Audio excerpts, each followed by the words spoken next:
కర్ణాటక అడ్డుకట్టలతో నీళ్లు లేక ఒట్టిపోయి మృత ప్రాజెక్టుగా మారిన అనంతపురం జిల్లా పెరూరు డ్యాంకు జలకళ రాబోతోంది. 70 ఏళ్ల క్రితం నిర్మించిన పెరూరు జలాశయంలోకి త్వరలోనే కృష్ణా జలాలు పరుగులు పెట్టబోతున్నాయి.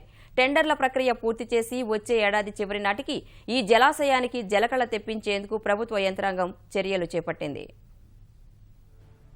పెన్నా నదిపై నిర్మించిన తొలి ప్రాజెక్టుగా ఉన్న పేరూరు డ్యాంను 70 ఏళ్ల క్రితం ₹1,80,00,000 నిర్మించారు. దీనికి 2 టీఎంసీల నీటిని నిల్వ చేసుకునే సామర్థ్యం ఉంది. కర్ణాటకలో పెన్నా నదిపై అక్రమ ప్రాజెక్టులు, చెక్ డ్యాంలు నిర్మించడం వల్ల పేరూరు జలాశయానికి నీటి చేరిక కష్టసాధ్యంగా మారింది. ఈ ప్రాజెక్టుకు నీరొస్తే 11,000 ఎకరాల ఆయకట్టు సాగులోకి వస్తుంది. దీని ఎడమ, కుడి కాలువలు ప్రవహించే రామగిరి, కనగానపల్లి, కంబదూరు, రాప్తాడు మండలాల్లో పెద్ద ఎత్తున బోర్లకు నీరందుతాయి. దీనివల్ల గ్రామాల్లో తాగునీటి సమస్య పరిష్కారమవుతోంది.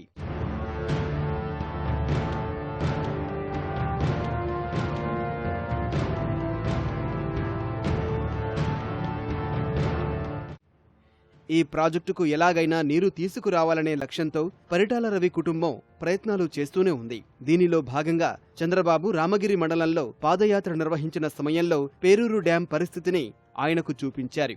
ఆయన అప్పట్లో ఇచ్చిన హామీ మేరకు జీడిపల్లి రిజర్వాయర్ నుంచి 62 కిలోమీటర్ల దూరం కాలువ తీసి పేరూరు డ్యాంకు నీరు తీసుకురానున్నారు. మరో 3 నెలల్లో టెండర్ల ప్రక్రియను కూడా పూర్తి చేసేలా పరిటాల కుటుంబ సభ్యులు కృషి చేస్తున్నారు.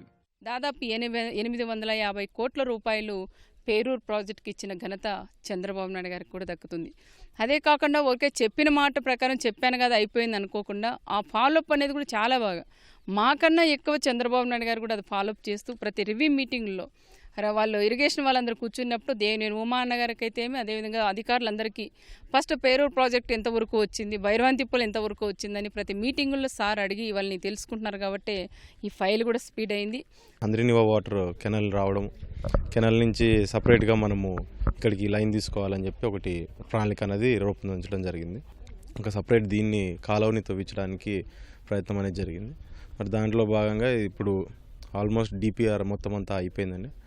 చంద్రబాబు నాయుడు మొన్న సంకల్ప యాత్రకు సందర్భంగా ఆయన వచ్చే ఆగస్ట్ 15th రోజు ఆయన ప్రెస్టేజ్గా ముందు ఆగస్ట్ 15th ఆయన అనౌన్స్ చేశారు. కాబట్టి ఆగస్ట్ 15th ఎట్టి పరిస్థితుల్లో శంకుస్థాపన చేయాలన్నదని చెప్పి ఆయన ఒక ప్రకటన అనేది ఇవ్వడం జరిగింది. పేరూరు డ్యాంను 2 దశల్లో నిర్మించడానికి అధికారులు ప్రణాళిక చేశారు. ఈ పనులన్నీ 2018 చివరి నాటికి పూర్తి చేసి జలాశయానికి కృష్ణా జలాలు తీసుకురావాలని నిర్ణయించినట్లు అధికారులు చెబుతున్నారు. టెండర్ పిలిచిన ప్రక్రియ మొదలుపెట్టిన తర్వాత నుండి 1 year లోపల కంప్లీట్ చేద్దాం అనేది. దాదాపు 62 కిలోమీటర్ల లెంత్ ఆఫ్ కెనాల్ ఉంది. 4 పంప్ హౌసులు వస్తాయి. 550 క్యూసెక్ల నుండి 600 క్యూసెక్లు పంపింగ్ చేస్తూ జీడిపల్లి రిజర్వాయర్ నుండి అక్కడ తీసుకెళ్దామనే ఉద్దేశం. 2 టీఎంసీలు. ఫస్ట్ ఫేజ్లో 750 కోట్లతో, సెకండ్ ఫేజ్లో మిగిలిన 450 కోట్ల ప్రాజెక్టుతో కంప్లీట్ చేయాలనే ఉద్దేశం. పేరూరు డ్యాంకు నీళ్లు తెచ్చే ప్రక్రియ పూర్తయితే చాలా ఏళ్లుగా నిర్లక్ష్యానికి గురైన గ్రామాలు అభివృద్ధి చెందుతాయని జిల్లావాసులు ఆనందం వ్యక్తం చేస్తున్నారు.